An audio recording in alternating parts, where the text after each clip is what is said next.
kalau Kristen itu memuji Tuhannya itu dengan pujian ya, dengan lagu. Banyak orang ya, coba ini nggak usah jauh-jauh lah. Ini yang unik Kristen ini lain dari yang lain, saudara ya. Dimana coba saudara lihat agama apapun ya, kalau memuji menyembah Tuhan kan ya dengan apa?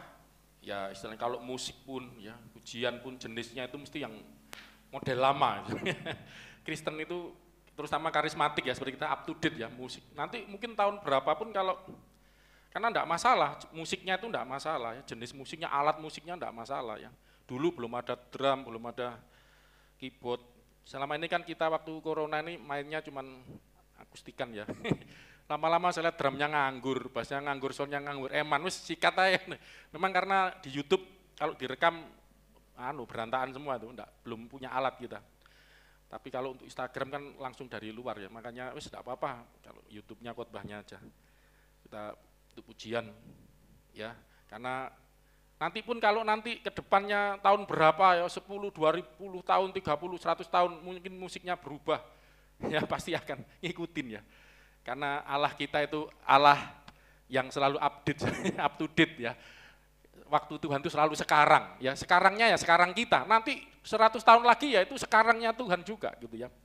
Makanya uniknya di situ, saudara. Dan banyak orang, waduh sudah siap ini, luar biasa. Banyak orang, maaf ya, coba orang kalau stres, saya ringan-ringan dulu ya, belum masuk khotbah. Orang kalau stres, ya, tidak tahu kenapa saya ingin ngajak, nyembah Tuhan nyanyi, karena saya lihat ya melalui pujian itu seperti ada pelepasan gitu ya dari segala hal-hal yang dalam jiwa kita ya, penat kita mungkin. Lihat dunia aja kalau mencari hiburan itu kemana, saudara? Ya toh, banyak tontonan di TV itu selain sinetron ya, yang sering dilihat itu kan mesti lagu, musik. Kemarin aja ibu saya lihat ini loh, Antv lagi ulang tahun gitu ya. Saya enggak promo TV, wah itu India-Indian, nyanyi kan lagu tarian gitu ya. Lah itu saudara enggak kebetulan loh, Alkitab itu ada lagunya ya kita ya. Pujilah dengan tarian ya, dengan pujian, dengan gambus. Dulu musiknya gambus ya, ceracap apa itu rebana, kecapi ya. Kalau sekarang mungkin pujilah dia dengan drum ya, dengan keyboard, istilahnya sekarang kan alat musik disebut waktu itu ya. Karena waktu itu alat musik zamannya Daud kan, itu zamannya Musa enggak ada disebut gitu. Makanya Allah kita ini Allah yang menyejarah, Allah yang selalu hadir, yang selalu now, zaman now. Amin saudaraku? Ya, amin. Itu saudara harus belajar ngerti itu. Allah kita itu Allah zaman now. Ya, kapanpun selalu now. Enggak pernah ketinggalan, enggak pernah usang, enggak pernah tua, enggak pernah muda juga, selalu now, enggak pernah kecil, dari gede, ya, itu pertumbuhan, itu ciptaan, enggak ada. Ya, Tuhan enggak pernah seperti itu, selalu now, ya selalu, makanya kalau waktu Tuhan memperkenalkan dirinya, aku adalah aku, ya itu dari bahasa Ibrani ya, aser,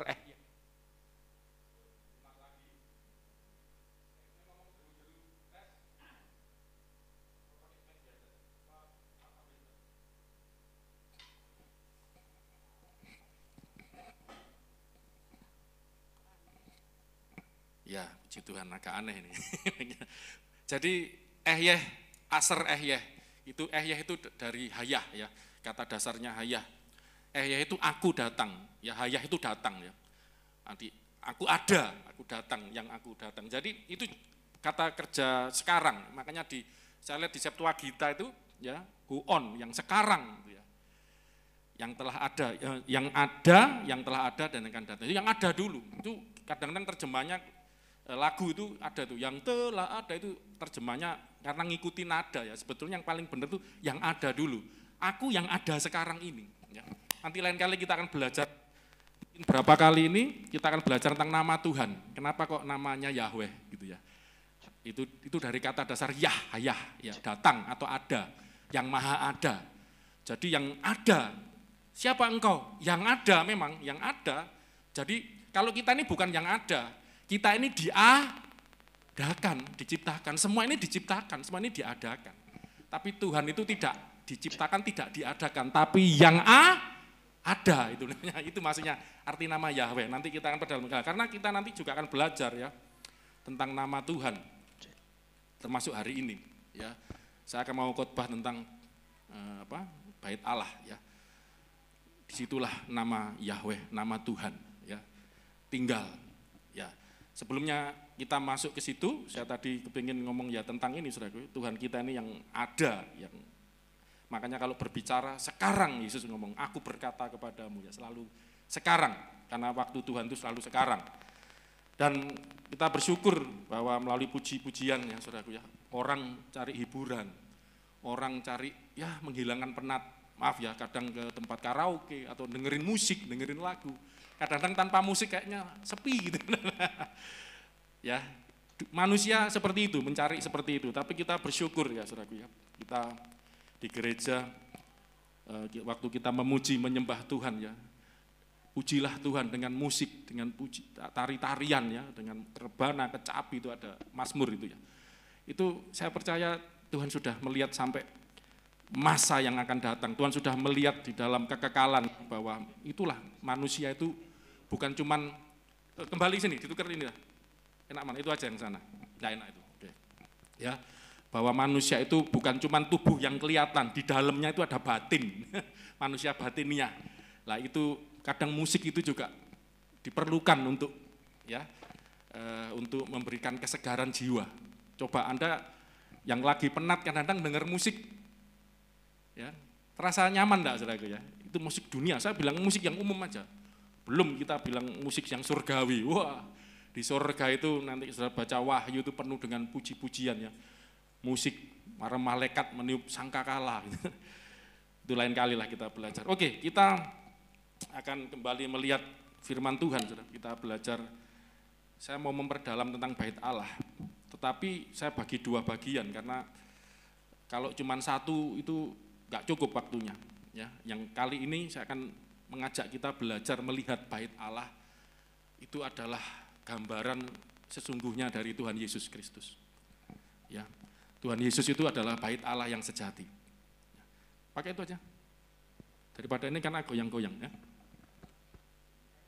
Gak enak suaranya. Oke lah, enggak apa-apa ini. Jadi Tuhan Yesus itu adalah bait Allah yang sejati, saudaraku ya. Bait Allah yang sejati atau tempat kediaman Allah, tempat tinggal daripada Tuhan. Ini gini goyang. Coba lagi. Kalau enggak enak kabel. Ya. Maaf ada kendala teknis, saudaraku ya. Kesalahan bukan pada layar Anda ya, tetapi yang di sini ya. Oke, disetel lagi. Puji Tuhan. Jadi kita akan belajar tentang bait Allah.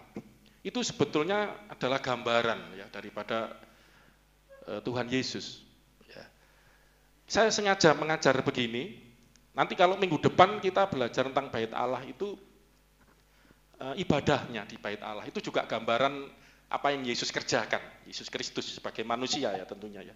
Juga demikian dengan bait Allah, itu adalah gambaran dari tubuh Yesus. Kita lihat saja ayatnya, Yohanes pasal 2, bentar ayatnya.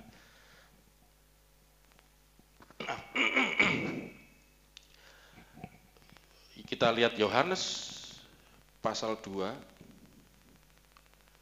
oke, mana tadi ya? Ayat yang ke-19 sampai 22. Kita akan melihat, saya hari ini khusus tentang bait Allah itu sebagai penghubung ya, bumi dan sorga. Penghubung bumi dan sorga, sorga dan bumi sama aja lah ya. Jadi bait Allah itu menghubungkan bumi dengan sorga. Dan itulah gambaran dari Yesus Kristus. Kita lihat dulu bagaimana penjelasannya. Silakan dibaca Yohanes pasal 2 ayat 19 sampai 22. Jawab Yesus kepada mereka, rombak bait Allah ini dan dalam 3 hari aku akan mendirikannya kembali. Rombak bait Allah ini. Yang dirombak apa? Bait Allah, rumah Allah. Kita sudah berapa kali belajar tentang bait Allah.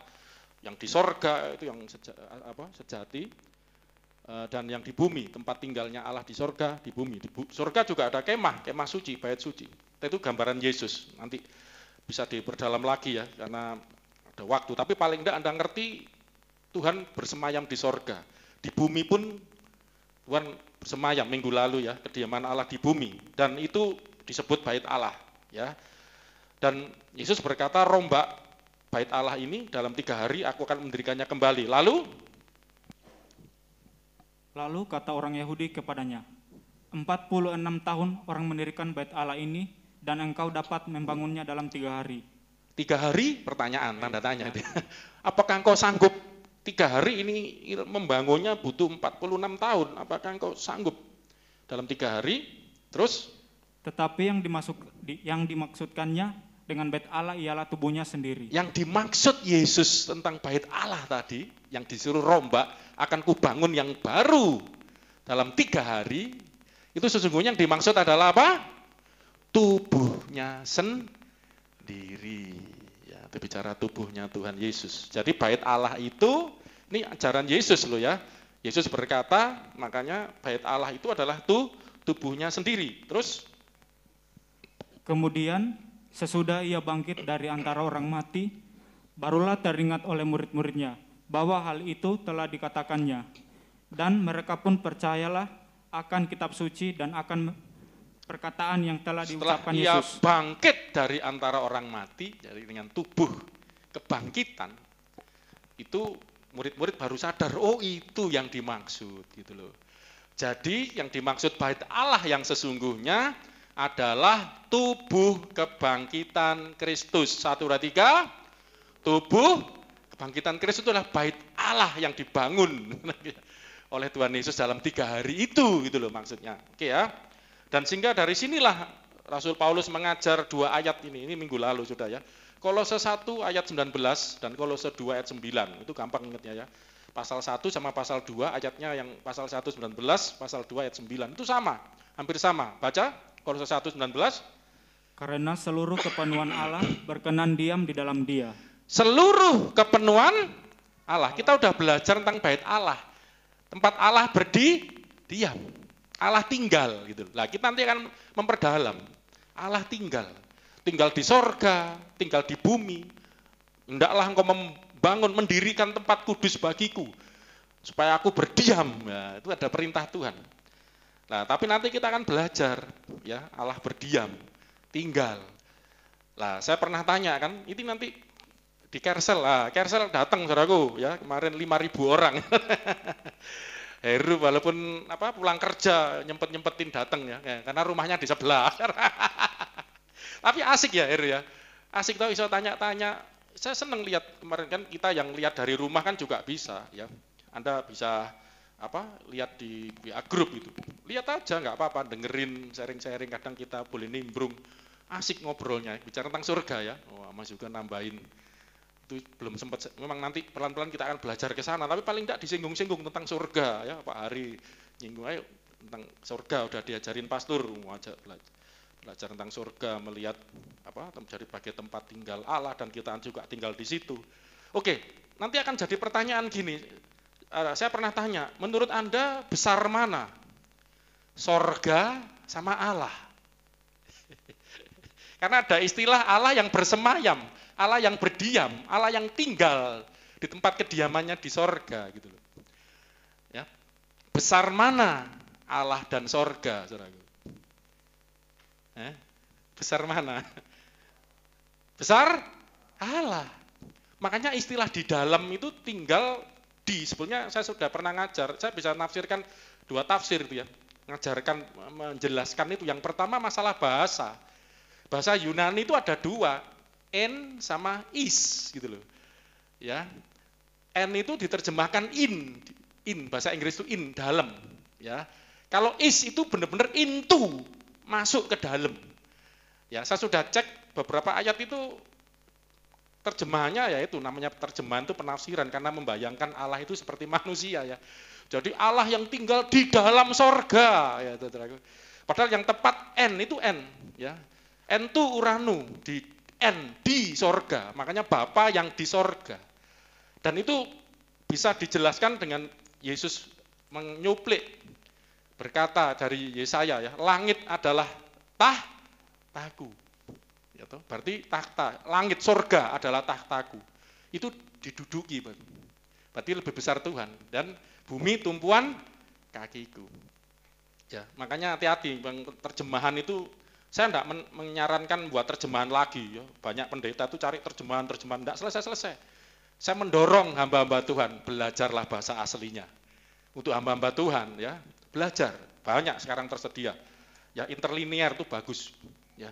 Tapi yang enggak belajar Yunani pun bahasa asli bisa kok belajar dari konteks, saudaraku ya. Nanti saudara akan lihat bahwa Allah lebih besar dari sorga.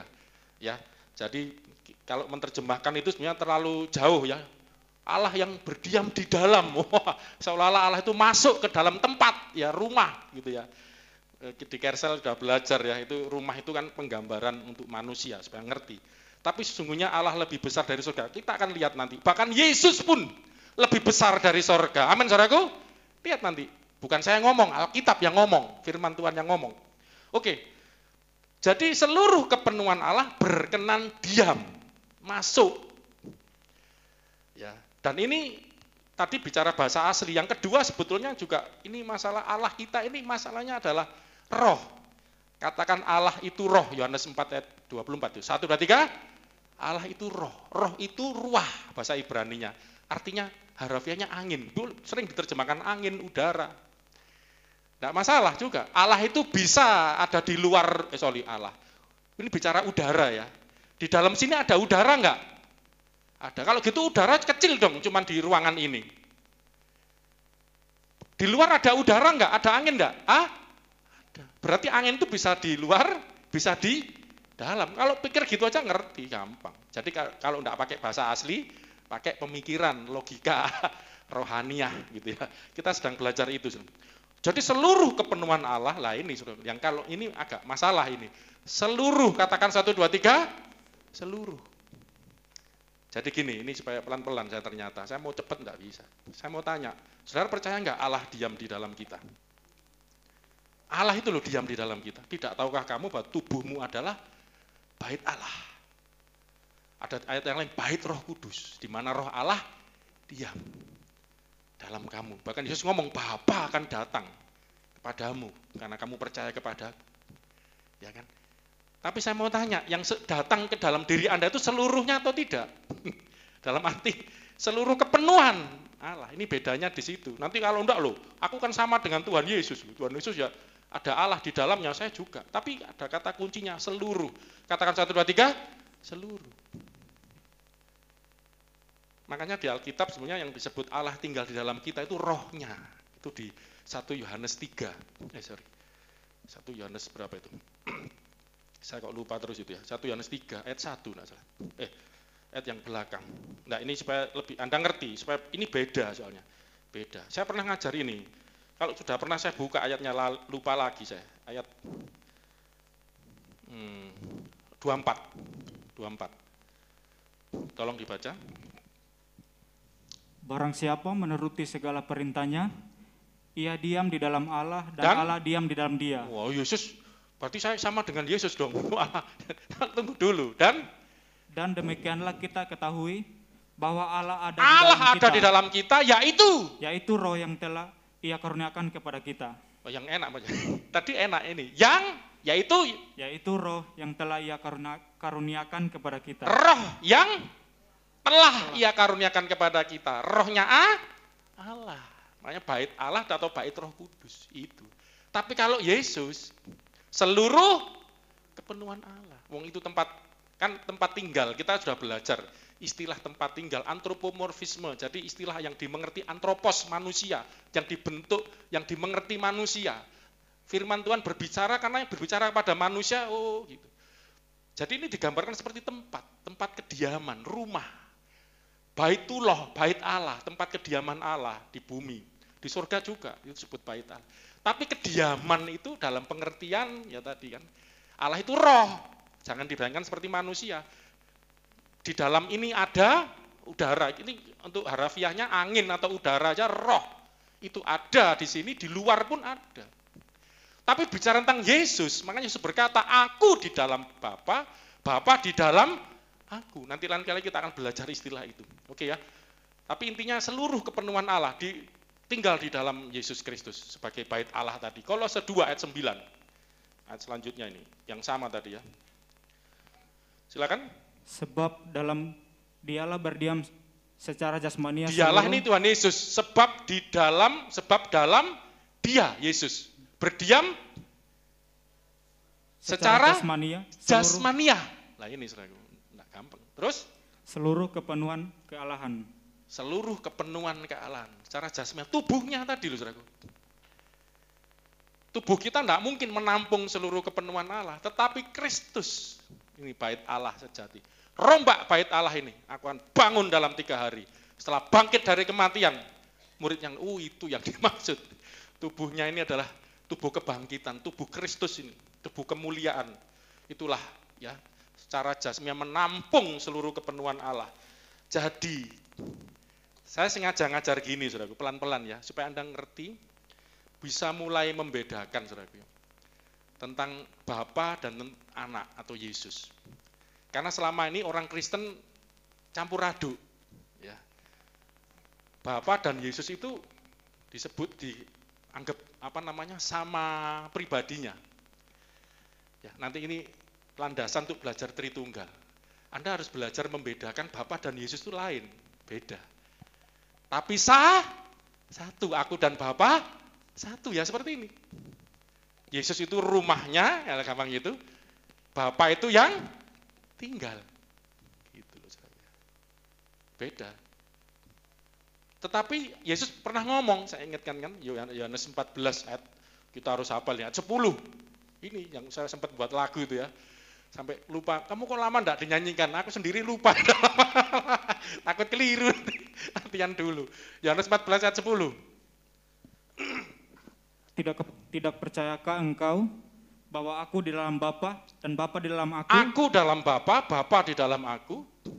Apa yang aku katakan kepadamu, tidak aku katakan dari diriku sendiri. Bukan dari diriku sendiri. Tetapi Bapa yang diam di dalam di dalam aku. Anda mulai ngerti kan kenapa Yesus ngomong Bapa diam di dalam aku. Karena Yesus itu adalah sang bait Allah. Sang rumah Allah. Bapa tinggal dalam aku. Ini loh, beda dengan ajaran seberang ya. Nabi, manusia, ya memang manusia, benar. Tapi itu manusia ini adalah apa saudaraku ya, penyataan Allah.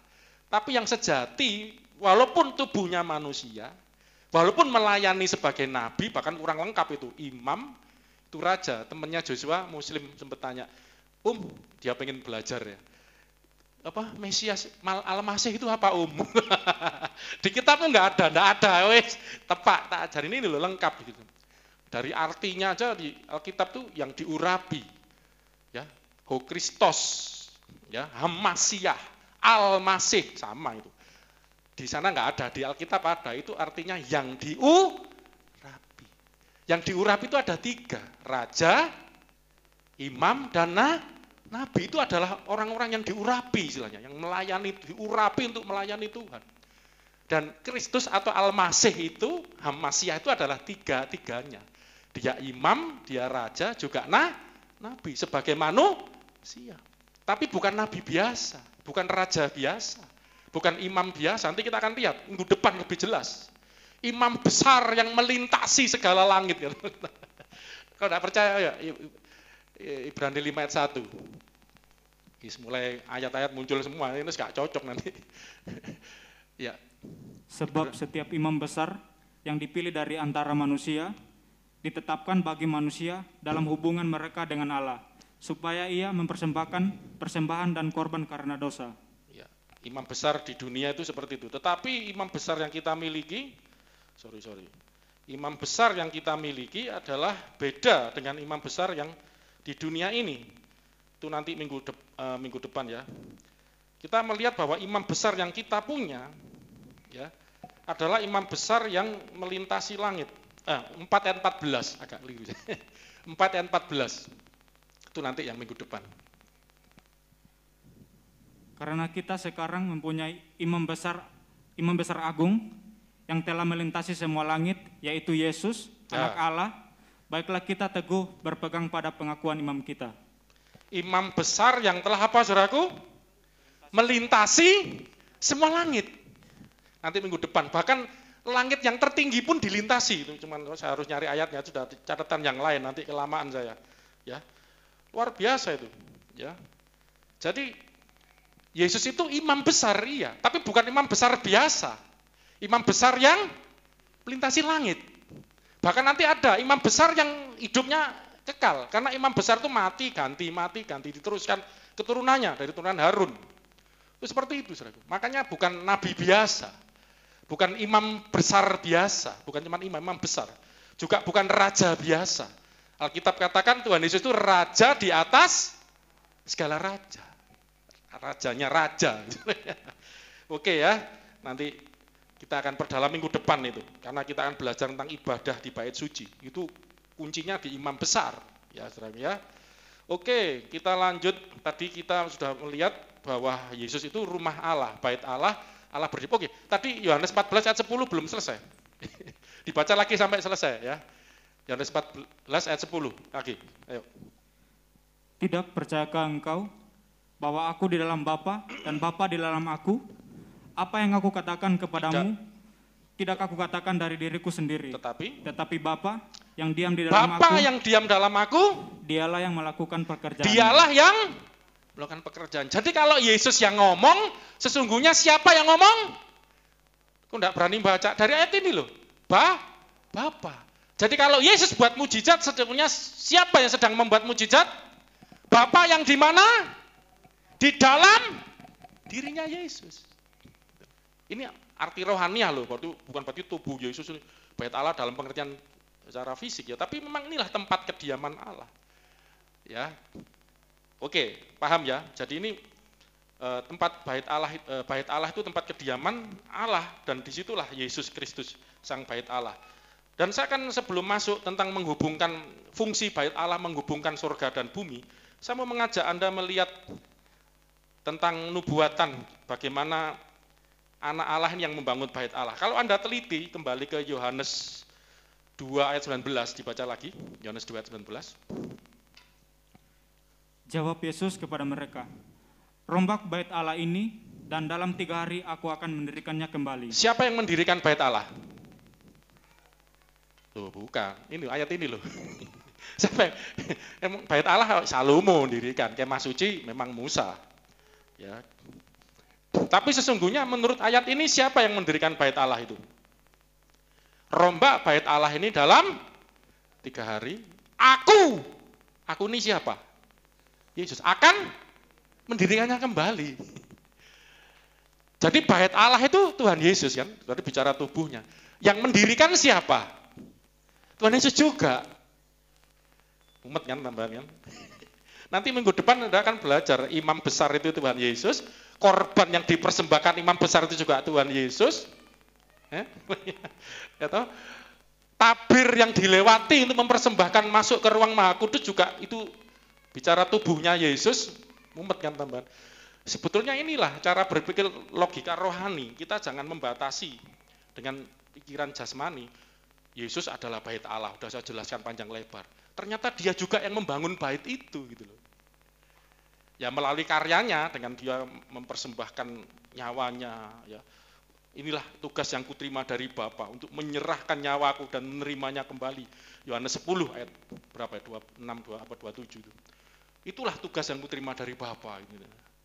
Ya supaya tubuh ini. Ya, jadi Yesus ini yang mengerjakan di kayu salib itu loh. Salibmu telah mengerjakan. Karena keselamatan itu dikerjakan melalui korban, ibadah korban di bait Allah. Tapi minggu depan saya bahas itu. Yang saya bahas nanti menghubungkan surga dan bumi. Tetapi paling tidak Anda ngerti bahwa Yesuslah yang membangun bait Allah. Dan hal ini adalah nubuatan yang digenapi dari 2 Samuel 7. Agak panjang nih, ayat 12 sampai 16. Yang membangun bait Allah itu adalah anak Allah. Ayat ini yang menjelaskannya, saudara. Silakan dibaca. Apabila umurmu sudah genap, ini dan engkau, Daud yang diomong oleh Tuhan, ngomong sama Daud. Dan engkau telah mendapat perhentian bersama-sama dengan nenek moyangmu. Ini bahasa halusnya mati gitu. Perhentian dengan nenek moyangmu, tempat istirahat sama dengan nenek moyangmu ya, mulai Adam, Abraham, Ishak, Yakub. Di situ maka aku akan membangkitkan keturunanmu yang kemudian, ya, anak kandungmu, dan aku akan mengokohkan kerajaannya. Ini siapa? Salomo.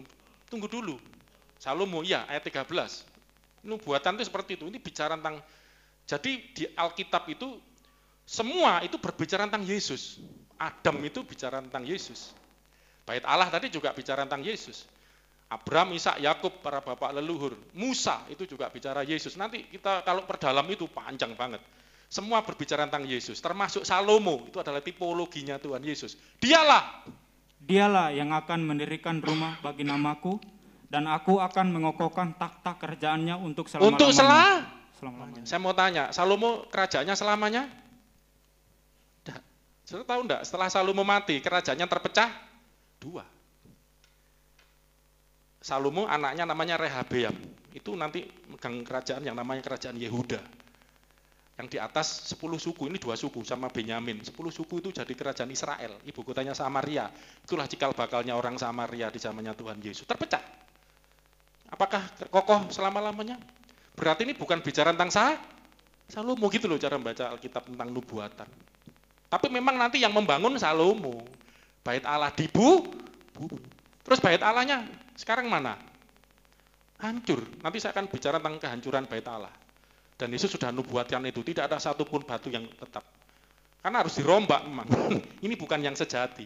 Tahu enggak, orang Israel sekarang ini, sebenarnya mereka ini, kalau saya boleh menilai, ibadahnya udah enggak sah lagi. Karena ibadah mereka itu harus di bait suci. Lah bait sucinya enggak ada. Karena di bait suci itu mereka mempersembahkan korban. Itu ibadah, mendapat pengampunan Tuhan, anugerah. Kalau enggak ada, bagaimana? Mereka enggak mempersembahkan korban lagi, karena enggak bisa sembarang tempat, beleh wedhus, kambing di mana-mana. Enggak bisa, di bait Allah, makanya mereka mau bangun itu. Ya, itulah. Nah kita kenapa enggak perlu mempersembahkan korban kambing domba? Karena Yesus itulah minggu depan sebagai korban. Bait Allahnya Yesus, kita makanya dalam Yesus sudah lengkap kita ini.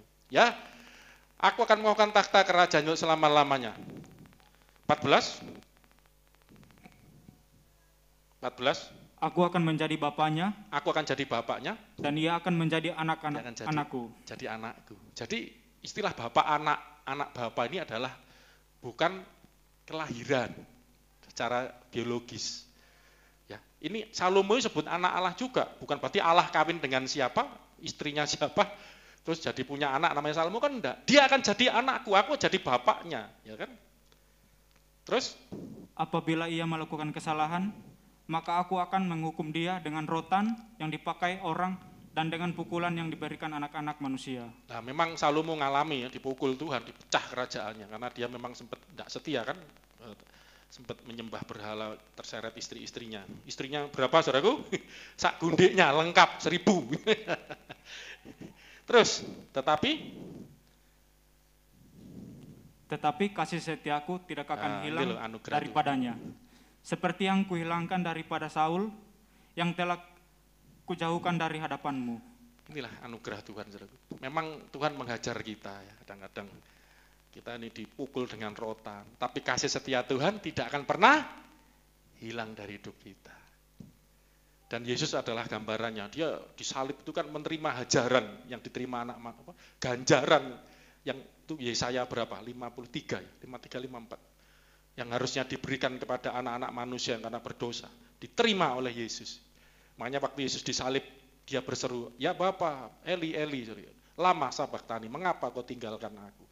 Ya, karena dosa itu memisahkan manusia dengan Allah. Itu nanti Paskah aja ya dijelasin ya. Jadi ini saudaraku ya. Terus keluargamu? Keluarga dan kerjaanmu akan kokoh untuk selama-lamanya di hadapanku. Takhtamu akan kokoh untuk selama-lamanya. Makanya Yesus itu disebut anak Daud. Selain anak Allah, Yesus juga sebut anak Kristus, anak Daud, karena ini menggenapi janji Tuhan kepada Daud. Takhtamu akan ada selamanya. Saya mau tanya, kerajaan Israel masih ada tahtanya Daud? Kerajaan Israel. Negara Israel sekarang itu loh saudaraku. Makanya negara Israel sekarang menurut saya bukan mewakili Israel yang dahulu. Menurut saya tidak secara sempurna. Enggak. Bait Allah enggak punya. Tahtanya Daud enggak ada. Karena takhta Daud nanti diduduki oleh Tuhan Yesus Kristus Sang Mesias. Saya akan tunjukkan nanti. Ya. Oke. Saya harap waktunya cukup. Jadi anak Allah ini yang membangun, ini sudah dinubuatkan dan yang dibangun pun Jadi anak Allah membangun bait Allah, digenapi Yesus sebagai anak Allah. Aku adalah bapaknya, dia anakku, membangun. Anak Allah ngomong, rombak bait Allah, aku dirikan 3 hari. Bangun, dan yang dibangun adalah dirinya sendiri sebagai tempat kediaman Allah. Ya, coba belajar berpikir rohani ya. Kalau ini mempersiapkan kita mengenal Allah yang benar ya, Allah yang Tritunggal, Allah yang Esa, yang menyatakan dalam 3 hipostasis atau 3 pribadi, nanti kita akan perdalam. Mesias, anak Allah itu juga Mesias ya. Mesias ini nanti kita akan lihat, dialah yang membangun bait Allah. Zakaria 6 ayat 12 dan 13 sampai 13, 2 ayat aja. Katakanlah kepadanya, beginilah Ini Nabi firman, Zakaria ya, bernubuat. Beginilah firman Tuhan semesta alam, inilah orang yang bernama Tunas. Tunas, nama lain dari Tuhan Yesus Tunas. Tunas ini kan sumber untuk memberikan kehidupan yang baru. Di dalam Yesus kita menerima hidup baru, amin. Amin. Orang Kristen harus ngerti ini. Aku jadi Kristen cuman KTP ku aja ganti. Enggak. Kau percaya Yesus, kau menjadi terima tunas. Ada sang tunas dalam hidupmu. Hidupmu bertunas, punya hidup yang baru. Ya? Ia akan bertunas dari tempatnya dan ia akan mendirikan bait Tuhan. Ia akan mendirikan bait Tuhan. Tuhan ini huruf besar semua kan, Yahweh. Mesias. Bukan, Salomo udah mati, ini Nabi Zakaria ini udah ratusan tahun itu. Karena terpecah kerajaan, bait Allah dihancurkan. Siapa Nebukadnezar, udah, ini ada nubuatan, nanti akan ada bait Allah yang dibangun. Nanti akhirnya dibangun oleh zamannya Esra, Nehemia, Nabi Hage, para nabi kecil-kecil itu di Maleaki seperti itu ya. Terus disempurnakan Herodes. Tapi Yesus ngomong bukan ini bait Allah yang dimaksud. Karena hancur sampai sekarang udah hilang, tinggal tembok ratapan. Tapi ini bicara tentang Sang Mesias yang akan membangun. Lanjut. Dialah yang akan mendirikan bait Tuhan. Sang Tunas tadi. Dan dialah yang akan mendapat keagungan dan akan duduk memerintah di atas taktanya. Ya, tahta Daud ini, tahta Sang Mesias ini. Yang selama-lamanya. Di sebelah kanannya saudara akan sering menemukan imam. Untuk istilah Mesias akan menemukan banyak kata tentang di sebelah kanan. Di sebelah kanannya akan ada seorang imam. Saya mau tanya, tahta itu raja atau bukan? Yang duduk di tahta itu raja.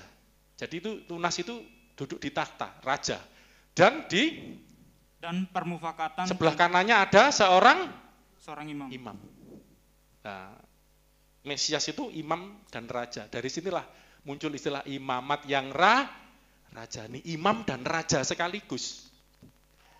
Dan kita nanti juga, kamulah bangsa yang terpilih, bangsa yang kudus, imamat yang raja nih. Karena kita pengikut Kristus, menerima anugerah. Gitu ya. Itu nanti, dalam lagi. Oke, ada permufakan tentang damai, ada di antara mereka berdua, imam dan raja. Kita akan lihat tentang ini, saudaraku, sebelum saya membahas tentang kesatuan surga dan bumi. Kita lihat raja dan imam. Raja dan imam ini saudara bisa melihat polanya, tipologinya ada pada Melkisedek, Kejadian 14 ayat 18. Ayatnya banyak ya, enggak usah catat, nanti di WA Group saya bagikan.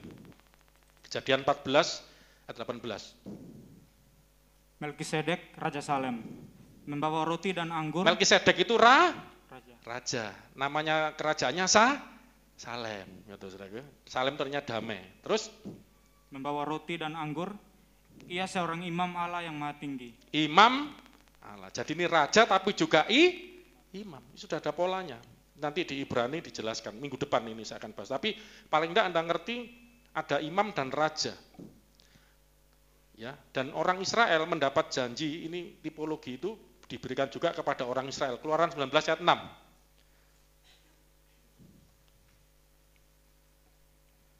Kamu akan menjadi bagiku kerajaan imam dan bangsa yang kudus. Kamu ini orang Israel, saudaraku.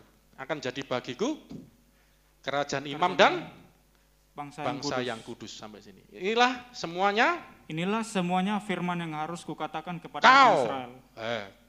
Yang harus kau katakan kepada Musa, orang Israel. Katakan kepada orang Israel, bagiku engkau akan menjadi kerajaan imam. Itu nanti di suratnya Rasul Petrus, engkau itu buat kita yang percaya Yesus, itu nanti tambah panjang. Tapi intinya Anda harus ngerti, Mesias itu raja dan imam, inilah tipologi daripada Tuhan Yesus. Melkisedek itu. Tapi saya tidak bahas Melkisedek terlalu panjang. Saya akan langsung melihat raja dan imam ini sebagai Mesias lebih lengkap di Mazmur 110 ayat 1 sampai 6. Kita akan mencoba melihat ayat ini supaya Anda lebih mantap mengenal Yesus sebagai bait Allah. Dia juga sang anak Allah, sang Mesias yang membangun bait Allah itu. Jadi Yesus inilah yang mengerjakan seluruh rencana Allah. Dia juga Allah. Makanya saudara akan belajar tentang Bapa itu Allah, Mesias itu juga Allah, Al-Masih itu juga Allah. Gitu loh. Juga sama-sama Allah, gitu loh. Tapi beda. Gitu loh. Satunya rumahnya, satunya yang diam. Satunya Bapak disebut Bapak, satunya disebut anak. Tapi sama-sama Allah. Ini belajar ini dulu. Ada perbedaan, tapi juga sama sebagai Allah. Makanya Yesus ngomong aku dan Bapa satu. Nanti nggak bisa waktu ini dijelaskan. Oke, dibaca mulai ayat 1 sampai 6 ya. Mazmur Daud. Demikianlah firman Tuhan kepada Tuanku. Duduklah di sebelah kananku sampai kubuat musuh-musuhmu menjadi tumpuan sebelum kakimu. ini Matius dulu aja supaya Anda ngerti. Ini ada ayat ini sebetulnya diambil dari Matius, saudaraku ya. Matius pasal 12. Matius dulu aja. Oke. Jadi di dalam Injil Matius ya. Bentar ini. Ini Mazmur berapa tadi? Mazmur 110. Oke, biar cepetin aja. Mazmur 110 ayat yang ke-1 ya, mulai 1 ya. Saya catat ini. Ini di dalam Matius pasal 22 ayat mulai ini, saudaraku. Mulai 41, wis enak. Ini dulu aja supaya Anda ngerti apa yang dimaksud. Ketika orang-orang Farisi sedang berkumpul, Yesus bertanya kepada mereka. Kamu lepas saja maskernya, kan jauh dari mana. Suaranya jadi lagi baca. Ketika orang-orang Farisi sedang berkumpul, Yesus bertanya kepada mereka, katanya. Yesus tanya apa? Apakah pendapatmu tentang Mesias? Nah, ini kan. Siapa dia? Anak siapakah dia? Kata mereka kepadanya. Anaknya siapa? Anak Daud. Nah, tadi kan kita sudah belajar, ada janji Tuhan. Aku akan mendudukkan anakmu, anak kandungmu dalam tahtanya kokoh selamanya. Ternyata bukan Salomo. Lah ini kan anak Daud itu, karena anak ini dalam pengertian di sini bukan bicara anak biologis, tapi keturunan. Katakan keturunan, 1, 2, 3, keturunan. Jadi anak itu juga bicara keturunan. Kamu anaknya siapa? Anaknya Abraham. Itu kan. Anaknya Daud, bukan berarti anaknya. Kita keturunan. Orang Israel ngomong Abraham bapak kami. Kami anak-anak Abraham, bukan berarti bapaknya namanya Abraham. Ini bicara keturunan. Saya lagi katakan keturunan, 1, 2, 3, keturunan. Anak Daud, turunan Daud. Ya, siapa dia? Anak Daud, turunan Daud. Terus? Katanya kepada mereka. Terus Yesus ngomong lagi pada mereka, orang Farisi yang kumpul, ahli Taurat. Jika demikian, bagaimanakah Daud oleh pimpinan roh dapat menyebut, oleh pimpinan roh dapat menyebut dia tuannya. Menyebut dia Mesias tadi, anak Daud tadi sebagai tuannya. Loh, Daud ini raja. Kalau raja punya tuan siapa namanya? Makanya istilah tuan di atas segala tuan. Sebenarnya itu terjemahan tepatnya Kyrios, Tuhan sama. Menyebut dia Tuhannya, Gustinya. Ya. Ketika ia berkata, ini. Tuhan telah berfirman kepada Tuanku. Daud ngomong, Tuhan telah berfirman kepada Tuanku. Sebetulnya Tuhan juga. Tuhan telah berfirman kepada Tuhanku. Yahweh telah berbicara kepada Adonai, pada Tuanku. Terus? Duduklah di sebelah kananku, sampai musuh-musuhmu kutaruh di bawah kakimu. Duduklah di sebelah kananku. Jadi Daud mendapat firman Tuhan oleh pimpinan roh, menyebut keturunannya ini nanti sebagai Tuhan. Gitu loh. Apakah saya menyebut Joshua, Tuhan Joshua? Enggak, emang anak saya. Berarti ini bukan bicara, kan anaknya Daud Salomo, bukan bicara Salomo. Ini gambaran tipologi yang bangun bait Allah, tapi sesungguhnya ayat ini Daud sedang menerima wahyu bahwa anakmu nanti itu akan menduduki tahta selama-lamanya. Dan Daud menyebut ini Tuanku. Gitu loh. Tuhan Yahweh berfirman kepada Tuanku, Tuanku ini Mesias yang lahir dari keturunanku ini, duduklah di sebelah kananku. Ku ini Yahweh ngomong. Jadi di sebelah kanannya Yahweh. Berarti Yahweh di sebelah kiri kan, Mesias di sebelah kanan. Wah, itu nanti apa sebelah-sebelahan.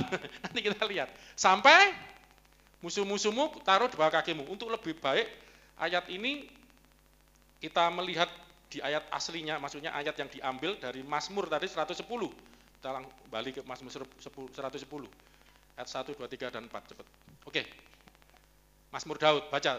Mazmur Daud, demikianlah firman Tuhan kepada Tuanku. Demikianlah firman Tuhan kepada Tuhan, Tuanku. kita baca Yahweh aja supaya ada perbedaannya. Demikianlah firman Yahweh kepada Tuanku. Duduklah di sebelah kananku, sampai kubuat musuh-musuhmu menjadi tumpuan kakimu. Terus. Tongkat kekuatanmu akan diulurkan Tuhan dari Sion. Memerintah di antara musuhmu. Kita udah belajar Sion ya, tempat kediaman Tuhan. Itu satu bukit, bait Allah dibangun di situ. Itu bicara tentang bait Allah di situ. Tongkat kekuatanmu, bait Allah itu tempatnya imam besar. Bukan istana, ini bait Allah tempatnya imam besar. Makanya ini raja dan imam, Mesias itu. Terus, 3. Pada hari tentaramu, bangsamu merelakan diri untuk maju dengan berhiaskan kekudusan. Ya. Dari kandungan fajar tampil bagimu keremajaanmu seperti embun. Ya, ini bahasa syair ya. Enggak usah dibahas itu dulu. Terus ayat 4. Yahweh telah bersumpah dan ia tidak akan menyesal. Engkau adalah imam untuk selama-lamanya menurut Melkisedek. Jadi Mesias yang adalah raja, duduklah di sebelah kananku. Tahtamu, kan bicara raja, tongkat kerajaanmu. Jadi raja ini duduk sebelah kanan dan Tuhan Yahweh bersumpah tidak akan menyesal menyebut raja ini yang duduk sebelah kanan yang diberi tahta ini sebagai apa? Baca. Ayo. Terus, engkau adalah imam untuk selama-lamanya menurut Melkisedek. Nah, tadi sebut Melkisedek, tipologinya. Minggu depan saya akan tunjukkan. Itu imam dan raja.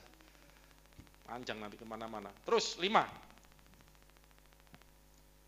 Yahweh ada di sebelah kananmu, ia meremukan raja-raja pada hari murkanya. Nah, jadi ini adalah nubuatan tentang Mesias tadi ya, yang membangun bait Allah.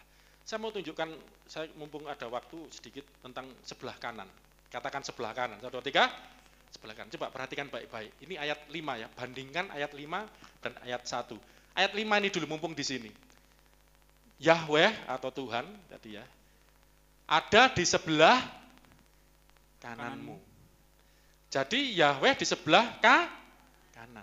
Mu ini siapa? Mesias tadi kan. Berarti Mesiasnya di sebelah kiri. Ayo, bingung kan? Ayo. Yahweh di sebelah kanan. Loh iki loh, enggak usah tadi ini dulu. Yahweh Tuhan ada di sebelah kanan. Berarti Mesias di sebelah kiri kan istilahnya. Ini kalau harafiah, coba ayat 1.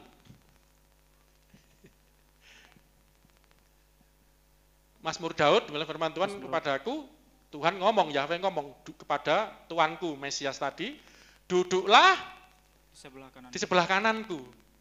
Yang sebelah kanan siapa? Mesias. Tadi yang sebelah kanan siapa? Yahweh di sebelah kanan. Ini apa gitu loh. Ini kan bukan bicara posisi. Yang di Kersel tahu Bu Untung ya kemarin ya, kita bicara alam roh itu, alam rohani tidak bisa diukur dengan pemikiran jasmani. Ya kemarin saya tunjukkan Mas Wahyu 3:21 kan, wah, barang siapa menang, aku dudukkan di atas takhtaku, wah, di pangku. Demikian juga aku duduk di atas takhta Bapakku, wah, pangku-pangkuan, enggak seperti itu. Ini bahasa kiasan dan ini alam roh, bahasa rohani. Jadi ini bicara apa? Kalau kita mau lihat, ini ada di dalam Yesaya untuk menjelaskan, supaya tidak mentafsir sendiri. Alkitab sudah menafsir untuk kita. Cara belajar Alkitab gitu, Saudara. Tidak ngarang-ngarang sendiri ya. Ini ada, Yesaya pasal yang ke, Alkitab itu kalau dibaca enak, Saudaraku. Tinggal, kita bisa membandingkan saja. Mana? Yesaya 63:12. Yesaya 63:12. yang dengan tangannya yang agung menyertai. Nya ini huruf besar ya, yang dimaksud Yahweh ini. Bapa, kita punya Bapa. Gitu. Menyertai Musa di sebelah kanan. Jadi menyertai Musa di sebelah kanan, Musa di sebelah kiri. Makanya Musa itu juga tipologinya Mesias juga, Kristus, tipologinya saja. Coba kembali ke sini, apa yang dimaksud ada di sebelah kanan Musa? Yahweh itu ada di sebelah kanan Musa. Apa maksudnya? Baca. Yang membelah air di depan mereka untuk membuat nama abadi baginya. Jadi ketika Musa membelah air, di situ dikatakan istilahnya ada Yahweh di sebelah kanan Musa, menyertai Musa di sebelah kanan. Sehingga Musa bisa membelah air. Jadi sebelah kanan ini bukan bicara posisi, tempat, secara harafiah. Tapi ini bicara penyertaan kuasa Tuhan. Sehingga Musa bisa membelah laut itu karena ada Yahweh di sebelah kanan. Tapi bukan benar-benar ada kanan sebelah. Enggak, ini istilah. Tuhan memberikan kuasa, Yahweh memberikan kuasa kepada Musa untuk membelah laut. Makanya ketika Yahweh ngomong, duduklah di sebelah kananku, itu nanti saudara akan lihat minggu depan ya, imam besar itu Yesus ini waktu bangkit, ini kan masuk naik melintasi segala langit, naik surga, mempersembahkan korban di hadapan Allah untuk kita semua, duduk di sebelah kanan Allah. Itu bukan berarti ada di surga ada dua kursi duduk-duduk ya Bapak. Ini ngaco ini, makanya kan ini kalau enggak ngerti, ini bicara pelimpahan kuasa. Makanya Yesus ngomong, segala kuasa telah diberikan kepadaku. Baik di surga, di bumi, itu bicara pelimpahan kuasa. Ini kan ayat ini loh, membuktikan. Apakah benar di sebelah kanan ada Yahweh? Di sebelah kanannya Musa? Harafiah kan enggak. Ini ungkapan, istilah tentang penyertaan Tuhan, kuasa Tuhan. Kalau kita kiri kananku ada Tuhan. Sampai yang buat lagu biar enggak bingung, sekelilingku ada Tuhan. Dalam hidupku ada Tuhan, Yesus selalu bersama. Itu bicara penyertaan, pinter yang buat lagu biar enggak bingung, di kanan apa di kiri Tuhan itu. Itu pikiran yang jasmani. Ini pikiran yang rohaniah itu seperti ini, ngerti bahwa itu bicara penyertaan Tuhan. Oke. Saya akan lanjutkan. Sekarang kita udah ngerti bahwa Mesias anak Allah itu adalah gelar, itu sebutan, bukan harafiah. Itu yang membangun bait Allah. Bahkan Yesus itu sang anak Allah, sang Mesias membangun bait Allah itu dirinya sendiri yang dia bangun gitu. Ya. Itulah ini bicara tentang rohaniah ya. Jadi tidak bisa dimengerti dengan pikiran jasmaniah. Oke. Dan ternyata apa tempat kediaman yang dibangun itu maksudnya apa? Kita akan lihat ayat ini. Minggu lalu kita sudah belajar tentang Yakub, mimpi Yakub. Kejadian 28, kita lihat ayat 11 sampai 15. Kejadian 28 mulai ayat 11. Ia sampai di suatu tempat dan bermalam di situ. Karena matahari telah terbenam, ia mengambil sebuah batu yang terletak di tempat itu dan dipakainya sebagai alas kepala, lalu membaringkan dirinya di tempat itu. Ada satu tempat, Yakub dalam perjalanannya, istilahnya atau pelarian juga ya, karena dikejar Esau. Dia lari mau ke sanak keluarganya, di tempatnya Laban itu, di tengah jalan istirahat bermalam, satu tempat, belum disebut namanya ya, tempat situ ada istirahat, ada batu dipakai sebagai alas membaringkan diri. Alas kepala. Terus 12. Maka bermimpilah ia. Yakub bermimpi. Di bumi ada didirikan sebuah tangga yang ujungnya sampai di langit. Dibangun, didirikan satu tangga sampai ke langit. Ujungnya sampai menyentuh langit. Langit ini jamak, samayim. Itu jamak. Nanti kita akan belajar tentang langit atau sorga secara khusus. Dan tampaklah malaikat-malaikat Allah turun naik di tangga itu. Malaikat-malaikat Allah turun naik di tangga-tangga itu. Terus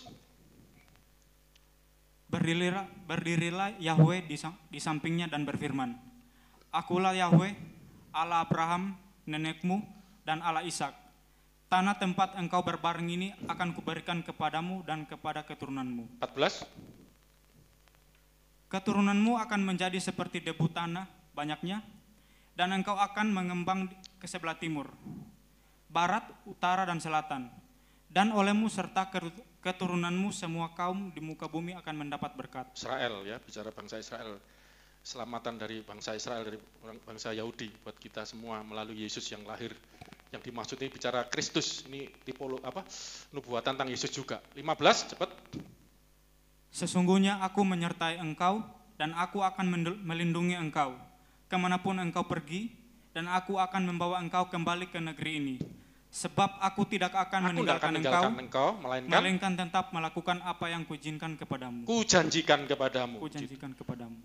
16, nah ini saudaraku. Ketika Yakub bangun dari tidurnya, berkatalah ia, Sesungguhnya Yahweh ada di tempat ini. Dan aku tidak mengetahuinya. Terus ia takut dan berkata, ya, alangkah dahsyatnya tempat ini. Ini tidak lain dari rumah Allah. Ini pintu gerbang surga. Ini rumah Allah. Ini pintu gerbang surga. Apa yang disebut rumah Allah, pintu gerbang surga itu sungguhnya adalah tangga. Katakan tangga, 1, 2, 3. Tangga yang didirikan di bumi, ujungnya sampai ke langit. Ini rumahnya Allah. Ini pintu gerbang surga. Ya, coba. Jadi menghubungkan bumi, tangga sampai ke langit. Ada Tuhan hadir di situ ngomong. Wah, ini pintu gerbangnya surga ini. Ini rumahnya Allah, menghubungkan sampai ke langit. Terus, 18. Keesokan harinya pagi-pagi Yakub mengambil batu yang dipakainya sebagai alas kepala dan mendirikan itu menjadi tugu dan menuang minyak ke atasnya. Jadi batu yang dipakai tidur tadi bikin dia mimpi. Terus diapain? Diambil, diurapi dengan minyak, dijadikan tugu peringatan monumental. Ini gara-gara tidur di bantal ini, aku ini lihat surga. Terbuka, ada tangga yang sampai ke langit ujungnya, menghubungkan ke langit, ke surga. Dan ini rumah Allah, ini pintu gerbang surga ini. Wow. Terus ayat 19, ini penting ini. Ia menamai tempat itu Betel. Dahulu nama kota itu Luas. Kasih nama Betel. Bet itu rumah, El itu Elohim, rumahnya Allah. Kasih nama itu. Terus 20. Ini nasarnya Yakub nih. Lalu bernasarlah Yakub. Jika Yahweh akan menyertai dan akan melindungi aku di jalan yang kutempuh ini, memberikan kepadaku roti untuk dimakan dan pakaian untuk dipakai. Terus? Sehingga aku selamat kembali ke rumah ayahku, maka Yahweh akan menjadi Allahku. Terus 22. Dan batu yang kudirikan sebagai tugu ini akan menjadi ini nanti rumah Allah. Akan menjadi rumah Allah. Jadi rumah Allah. Gimana saudaraku? Batu ini akan jadi rumah Allah. Dan dari situlah muncul persepuluhan segala macam. Dan segala sesuatu yang kau berikan padaku, kupersembahkan 1/10 kepadamu. 1/10 itu bukan memancing berkat ya, jangan salah. Karena mengucap syukur, janjimu kau tepati, kau berkati aku kembalikan di rumah Allah. Ya, saya tidak bicara perpuluhan ya, saya bukan pendeta perpuluhan ya, sudah ngerti sering. Tapi ini bicara rasa syukur. Ya, batu ini akan nanti jadi rumah Allah. Jadi rumah Allah itu ternyata yang dimaksud adalah pintu gerbang surga. Ini rumah Allah, ini pintu gerbang surga karena ada tangga sampai ke langit. Ini menghubungkan bumi dengan langit, dengan surga. Dan itu digenapi oleh Tuhan Yesus, Yohanes 1:51. Yohanes 1:51, Yesus ngomong apa? Lalu kata Yesus kepadanya, aku berkata kepadamu, sesungguhnya engkau akan melihat langit terbuka, dan malaikat-malaikat Allah turun naik kepada anak manusia. Malaikat-malaikat Allah turun naik kepada anak manusia. Ini gelarnya Yesus salah satu. Tapi pada waktu di Kejadian 28 tadi, malaikat Allah itu turun naik di mana, saudaraku? Di tangga. Jadi Yesus sedang menyamakan dirinya dengan tangga tadi. Yesus bait Allah, iya. Yesus yang mendirikan bait Allah, Mesiasnya yang membangun, iya. Yesus tangganya, iya. Semua iya gitu loh. Ya toh? Musa yang membelah laut itu gambaran apa yang dikerjakan Yesus, iya. Semua itu tipologi. Salomo itu tipologi, semua itu Yesus. Taman Eden itu juga bicara Tuhan Yesus karena ketemu di situ. Allah ketemu dengan Adam. Jadi rumah Allah itu sesungguhnya adalah tempat untuk menghubungkan bumi dengan sorga. Supaya cepat, ini bisa dilihat, ini 2 ayat lagi, 2 ayat tapi 2 bagian. Ini saya berikan bagian yang kedua, tadi bagian pertama ya, Yesus adalah bait Allah atau rumah Allah yang sejati. Yang kedua, yang menghubungkan sorga dan bumi, yang kedua ini adalah wujud menghubungkannya. Waktu moga-moga cukup. Saya berikan poin yang namanya tempat kediaman namanya. Kita lihat 1 Raja-Raja 8, 15 sampai 21, cepat. Oke, 1 Raja-Raja 8, 15 sampai 21. Ia berkata, "Terpujilah Tuhan Allah Israel yang telah menyelesaikan dengan tangannya apa yang difirmankannya dengan mulutnya kepada Daud, ayahku demikian." Nah, berarti ini Salomo yang doa. Ini Sejak aku membawa Tuhan ngomong pada Daud melalui Nabi Nathan dan ini diulangi oleh Salomo. Sejak aku membawa umatku Israel keluar dari Mesir, tidak ada kota yang kupilih di antara segala suku Israel untuk mendirikan rumah di sana sebagai tempat kediaman catat namaku. ini. Rumah yang akan didirikan di sana sebagai Tempat namaku. bukan. Tempat kediaman namaku. Tempat kediaman nama. Jadi rumah Allah itu tempat kediaman nama Allah. Coba nanti terus. Tetapi aku telah memilih Daud untuk berkuasa atas umatku Israel. Terus 17. Lalu raja melanjutkan, Salomo. ketika Daud ayahku bermaksud mendirikan rumah untuk nama Tuhan. Diulangi, rumah untuk nama Tuhan. Daud berniat mendirikan rumah untuk nama Tuhan Allah Israel. Rumah untuk nama. Ayo. Rumah untuk nama Yahweh. Terus Berfirmanlah Tuhan kepadanya, engkau bermaksud mendirikan rumah untuk namaku. Rumah untuk namaku. Ini saudara harus ngerti nih. Ini belum saya buka memang kapan itu. Itu saya enggak tahu selesai enggak ini. Rumah untuk namaku dan bermaksud itu memanglah baik. Dan maksudmu itu memanglah baik. Oke, 19. Maksudmu baik. Hanya bukanlah engkau yang akan mendirikan rumah itu, bukan kamu, melainkan anak kandungmu yang akan lahir kelak. Dialah yang akan mendirikan rumah itu. Rumah itu untuk namaku. Diulang bolak-balik, saudara. Supaya Anda ngerti. Ya. Bukan kamu nanti, anakmu itu kan sudah saya jelaskan ya, Mesias, anak Allah itu buatan. Rumah untuk namaku. Terus. Jadi Yahweh telah menempati janji yang telah diucapkannya. Aku telah bangkit menggantikan Daud, ayahku, dan telah duduk di atas takhta kerajaan Israel, seperti yang difirmankan Yahweh. Aku telah mendirikan rumah ini untuk nama Tuhan Allah Israel. Rumah ini untuk nama Yahweh Allah Israel. Lagi. Ben kelenger. Dan telah menyediakan di sana tempat untuk tabut. Nah, nanti saya akan khotbah khusus juga ngajar tentang tabut Allah.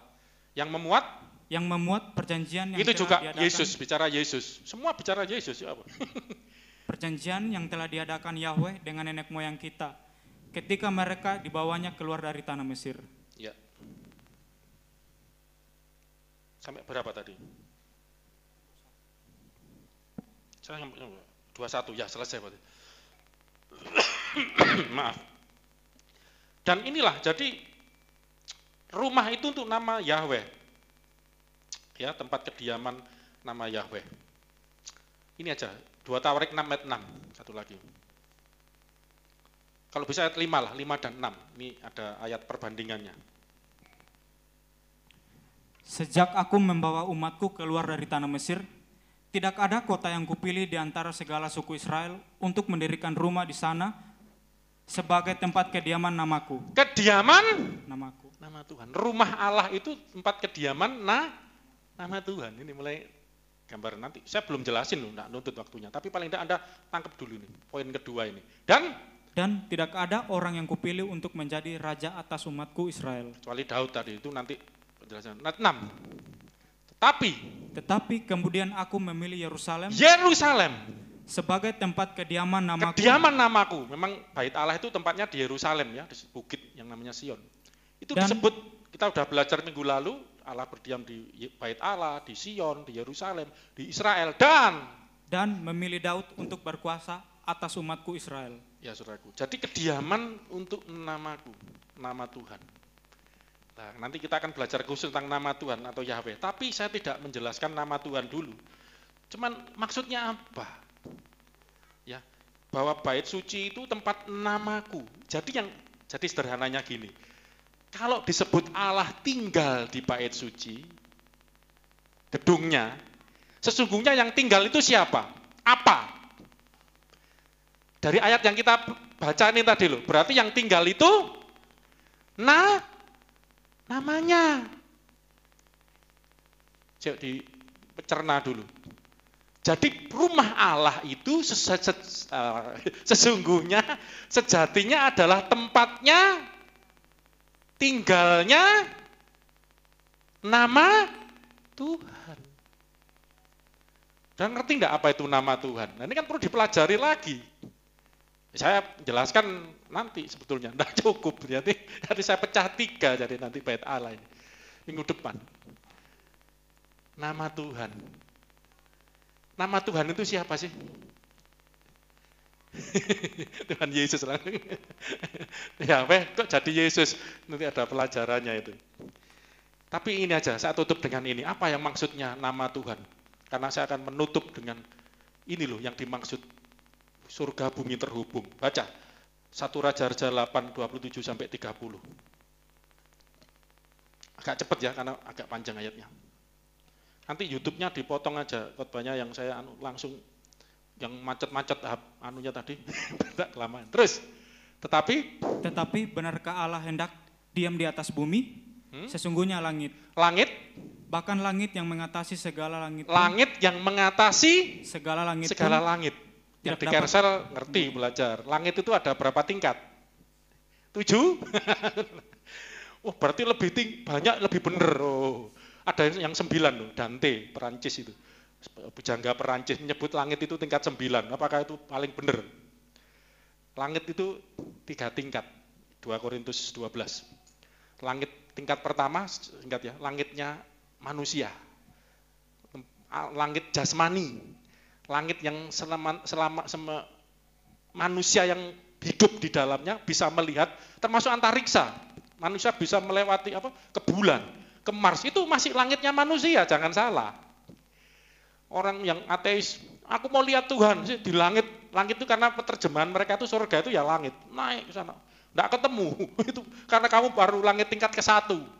Mau planet, mau galaksi ini masih langit tingkat ke-1. Ada langit tingkat kedua. Langitnya para malaikat. Iblis itu juga malaikat. Malaikat yang jatuh, yang terbuang dari hadirat Tuhan. Di situ juga ada malaikat Allah yang diutus untuk menyertai kita, menolong kita, perang di situ malaikat jahat sama yang dari Allah ini. Wah, peperangan rohani di situ. Langit tingkat ketiga itulah yang disebut takhta Allah. Apa saudaraku? Takhta Allah. Disitulah Yesus melintasi langit.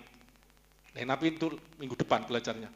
Tapi di sini langit yang melintasi segala langit pun tidak bisa memuat engkau. Makanya saya katakan besar mana langit atau sorga dengan Allah. Besar Allah, tidak bisa memuat. Itu malah tahtanya, ya. Oke, terus terlebih lagi rumah yang kudirikan ini, terus ya, di bawahnya tadi tidak bisa memuat engkau, terlebih lagi rumah ini langit, segala langit aja tidak bisa muat, apalagi rumah ini. Tetapi, 28. Maka berpalinglah kepada doa dan memohon hambamu ini. Ya Tuhan Allahku, dengarkanlah seruan dan doa yang hambamu panjatkan di hadapanmu pada hari ini. Apa doanya? Ini, saudara. Kiranya matamu terbuka terhadap rumah ini, siang dan malam, terhadap tempat yang kukatakan. Terhadap tempat yang kau katakan. Hati-hati loh, kitab ku sama kau bisa lain itu. Yang ngomong ini siapa? Ku apa kau? Tuhan atau siapa yang ngomong? Tempat yang kau katakan, namaku akan tinggal di sana. Tuhan ngomong, namaku akan tinggal di sana, di rumah ini. Dengarkanlah doa yang hambamu panjatkan di tempat ini. Jadi Salomo menerjemahkan, nah ini penting, menjelaskan apa arti namaku, nama Tuhan, tempat yang kau katakan, namaku di sini. Kiranya matamu terbuka siang malam terhadap doa umatmu. Ya, karena engkau berkata namaku di sini. Terus 30. Dan dengarlah permohonan hambamu dan umatmu Israel yang mereka panjatkan di tempat ini, bahwa engkau juga yang mendengarkannya di tempat kediamanmu di Ketika surga. hambamu dan umat Israel berdoa di sini, di tempat yang dikatakan namaku ada di sini, kiranya engkau mendengarnya di mana? Di tempat kediamanmu di surga. Tempat kediamanmu di sorga. Jadi waktu di rumah Allah, nama Allah di situ, orang Israel berdoa di situ, Tuhan mendengar dari sorga, terhubung. Ngerti enggak maksudnya, saudara? Ngerti enggak, saudara? Memang ini sebenarnya enggak berat, materinya aja banyak, saudara. Terhubung ke sorga. Jadi waktu Anda berdoa, ini artinya nama. Ketika Anda berdoa, tangga itu sampai ke langit. Itu bait Allah. Enggak tahu, ngerti enggak gini ya? Terus, ini lompat aja ayat. Ini ayat berapa tadi? 30. Sudah 30 ya? Sekarang coba lompat ayat 41 sampai 43. 41 sampai 43. Juga apabila seorang asing, Bahkan bukan cuma orang Israel, bukan hanya hambamu Salomo, tapi orang asing, yang tidak termasuk umatmu bukan umat Israel, datang dari negeri datang jauh dari negeri jauh, orang kafir, oleh karena namamu. datang karena namamu. Terus, Sebab orang yang akan mendengar tentang namamu yang besar dan tentang tanganmu yang kuat dan lenganmu yang terancung, dan ia datang berdoa di rumahmu. ketika dengar nama Tuhan, nama Yahweh, tersentuh hatinya, terbuka, aku percaya. Itu nanti di perjanjian lama banyak. Contohnya Rahab. Kenapa menyembunyikan 2 pengintai? Di mana tuh Yeriko? Karena dengar, itu nanti, saudara, kenapa kamu menyembunyikan kami? Aku dengar nama Yahweh. Aku gentar, aku percaya. Ketika dengar nama Yahweh, nanti kita akan, saudara keep dulu ya tentang nama ya. Itu nanti ada penjelasannya, khotbah berapa kali pun tidak habis-habis kayaknya. Tapi saya mencoba sederhanakan nanti. Ketika dengar, datang ke rumah ini, karena tahu namamu di sini. 43, kecil-kecil ini. Maka engkau pun kiranya mendengarkannya di sorga, tempat kediamanmu yang tetap. Kiranya waktu mereka orang asing kafir ini karena dengar namamu datang ke rumah ini yang tahu namamu di sini. Mereka cari namamu, berdoa di situ. Kiranya engkau mendengar dari sorga tempat kediamanmu yang tetap. Kediamanmu yang tetap. Sorga itu tempat kediaman Allah yang tetap. Terus. Dan engkau kiranya bertindak sesuai dengan segala yang diserukan kepadamu oleh orang asing itu. Oleh orang asing itu, orang kafir tadi karena percaya nama. Mana yang di Kristen itu beda. Orang kafir enggak halal darahnya, pancung bunuh enggak. Orang kafir justru diberitakan. Tidak dipancung kepalanya, tidak dihalalkan darahnya. Salomo berdoa, kalau ada orang kafir, kiranya dengar namamu, datang ke rumah ini. Karena tahu namamu ada di sini. Dan waktu dia berdoa, kiranya kau dengar. Ini saudaraku, kita ini mengasihi. Orang yang di luar kita pun kita kasihi. Kita pengen mereka mendengar nama Allah, nama Tuhan, nama Yahweh. Yaitu Yesus Kristus. Itu nanti kita akan jelasin. Supaya mereka datang ke rumah Tuhan, berdoa, nyambung ke tempat kediaman Allah di sorga. Terus, dan engkau? Supaya segala bangsa di bumi mengenal namamu, sehingga mereka takut akan engkau, sama seperti umatmu Israel, dan sehingga mereka tahu bahwa namamu telah diserukan atas rumah yang telah kudirikan ini. Namamu diserukan. Nama lagi, nama terus tadi, nama. Ada nama. Nama itu memanggil. Yesus ngomong, sebenarnya tidak ada waktu ya, nanti harus kita tutup. Kalau namaku ditinggikan, aku ditinggikan, menarik banyak orang. Saudara jangan bayangkan nama itu seperti kita, nama agung. Bukan. Saya mencoba lihat terjemahan nama, onoma. Salah satunya karakter. Tidak cuma sebutan untuk membedakan satu dengan yang lain. Tapi itu bicara karakter. Makanya nama itu penting bagi orang Israel. Ada karakter Allah. Karakter Allah, sifat karakter itu. Sifat Allah ada di situ, maha mendengar ada di situ, maha melihat ada di situ, maha kuasa ada di situ. Itu apa? Rumah Allah. Ini saya buka sedikit, panjang jelasin. Saya kadang-kadang belajar Alkitab tidak ada habis-habisnya. Kita harus membuka hati untuk Tuhan. Mari kita berdoa karena waktu. Jadi poin yang kedua, musik bisa maju, ya. Menghubungkan surga dan bumi, bait Allah itu. Seperti tangga yang sampai ke langit. Dari bumi sampai ke langit. Dan disitulah nama Allah, singar juga. Nama Allah, waktu berdoa, di tempat nama Allah ada rumah Allah itu, sampai ke surga. Karena ada nama Allah. Ya, jadi kuncinya karena ada nama Allah. Jadi nanti kita akan membawa nama Allah itu siapa? Yesus. Cuman waktu menjelaskan tidak ada. Tunggu tanggal mainnya, minggu depan. Ya, nama Yesus.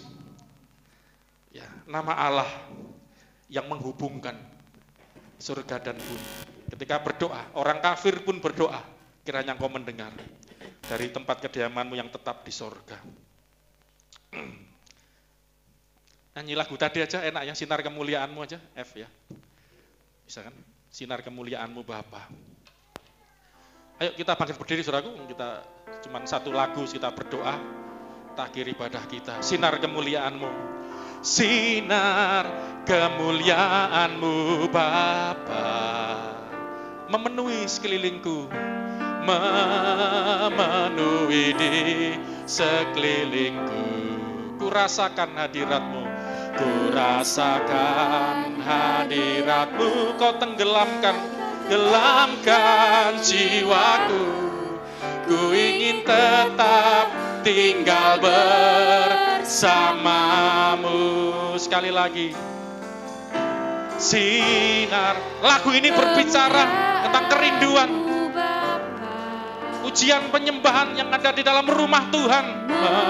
Ketika kita ada di rumah Tuhan, nama Tuhan di sana. Ada tangga yang ujungnya sampai ke langit.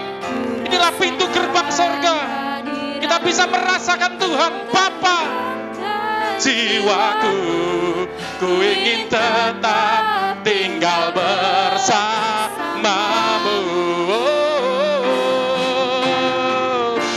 Ku ingin tetap di sini, dalam rumahmu, dalam baitmu, menikmati baitmu. Ku ingin tetap di sini dan memandang indah wajahmu. Sekali lagi, sinar kemuliaanmu ya Bapa. Sinar, matamu tertuju atas rumahmu ini Tuhan. Telingamu tertuju kepada kami. Kemuliaanmu dicurahkan turun memenuhi rumahmu ini dengan kemuliaanmu. Hadiratmu, kau tenggelamkan jiwaku. Ku ingin tetap tinggal bersamamu. Oh, katakan saudaraku, aku ingin tetap di sini, menikmati baitmu.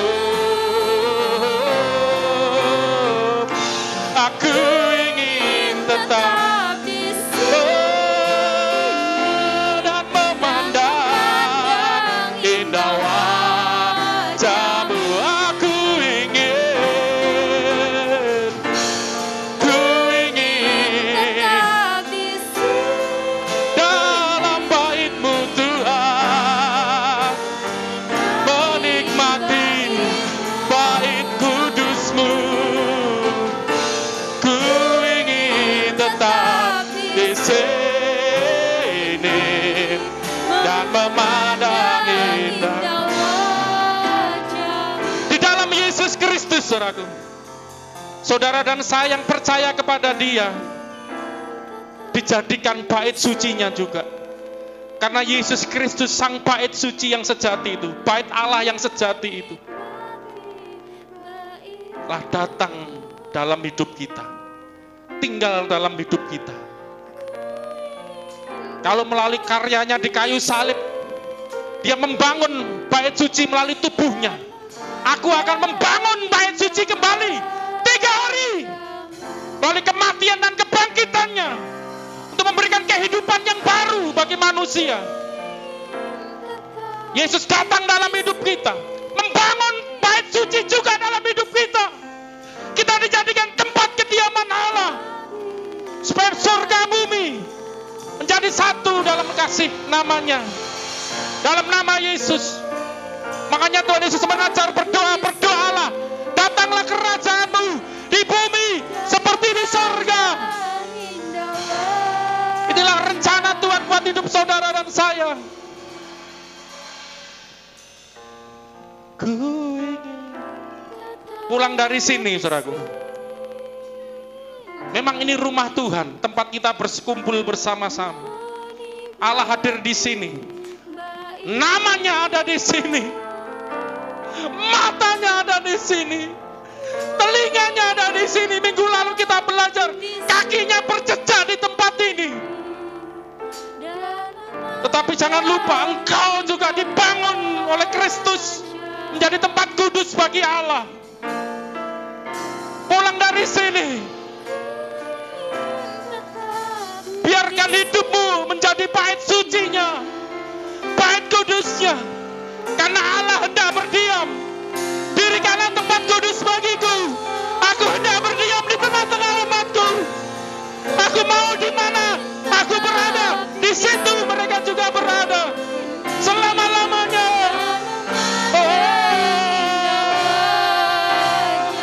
Aku ingin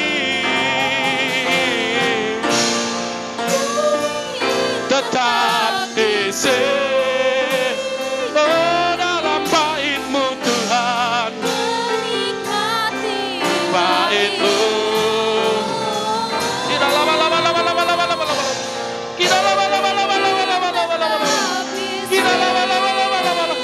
Izinkan hidupmu, izinkan hidupmu, tubuhmu dijadikan bait-Nya yang kudus. Oh, ku ingin tetap di sini, menikmati bait-Mu. Tetap di sini dan memandang indah wajah-Mu. Dan memandang indah wajah-Mu.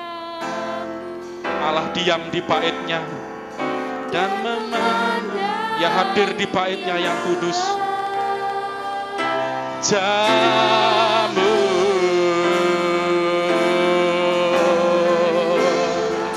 Dia ada di sini, dan kita rindu tetap di sini, bersekutu dengan Dia.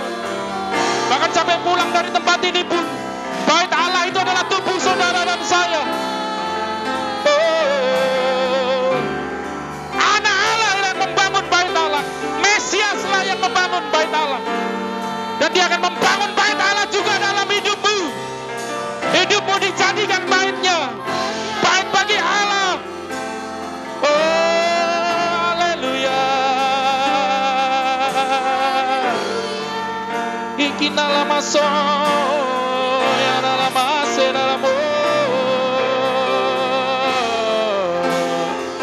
ya lama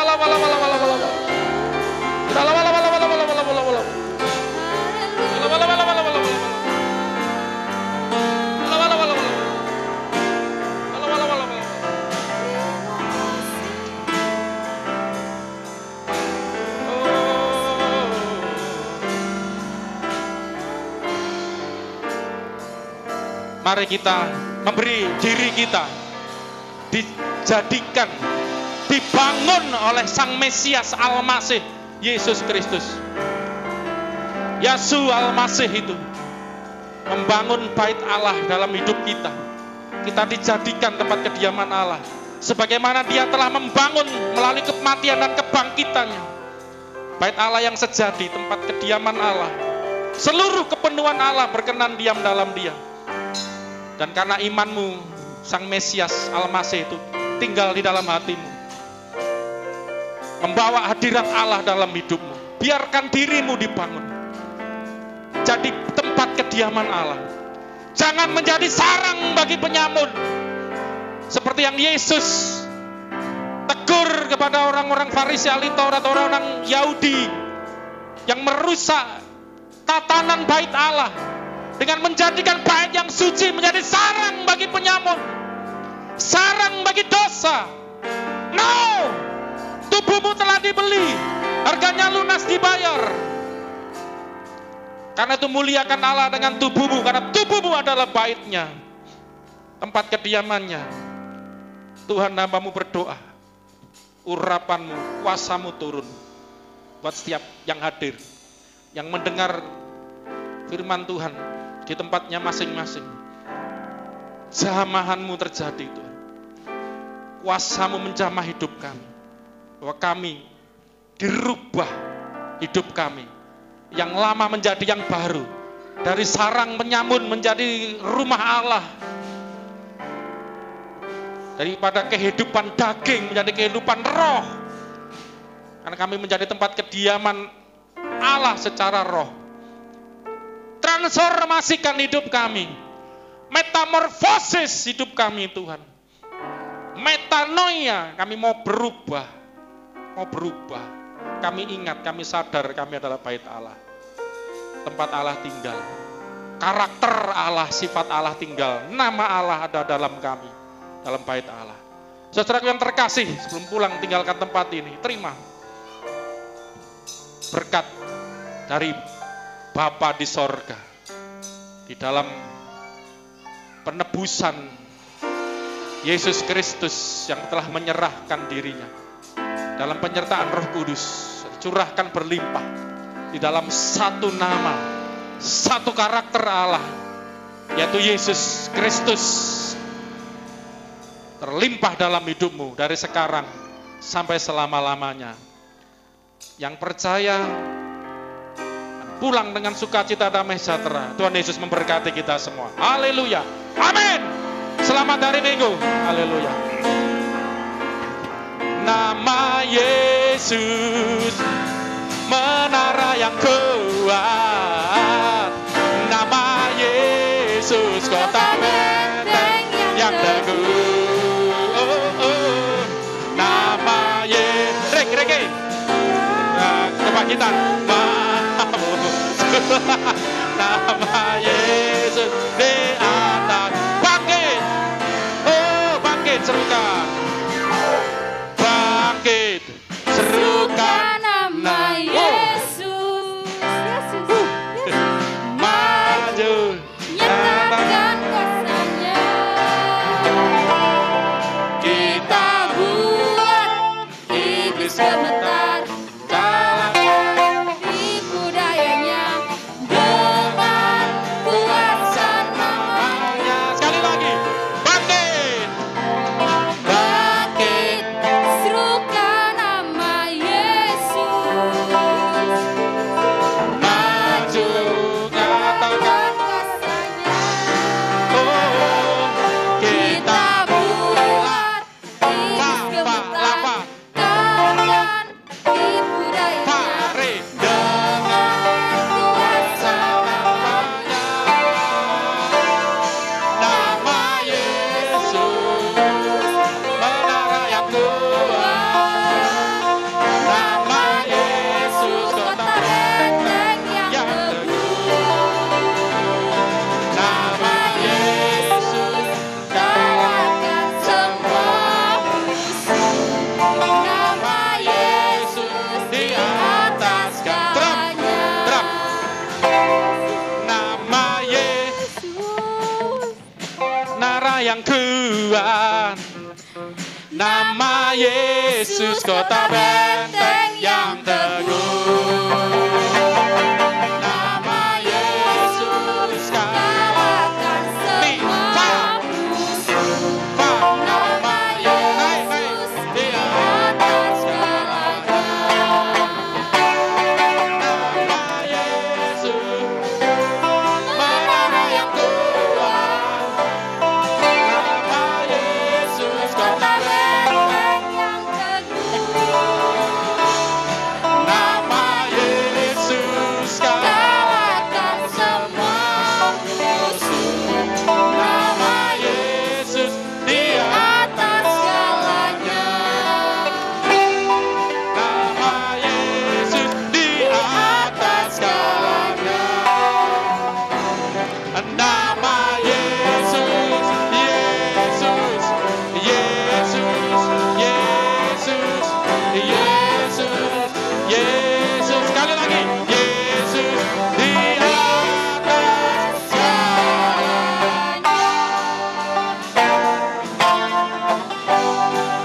kok iki pisan ae kayak. Pasca pisan kowe iki. Durung mati yo. Oh.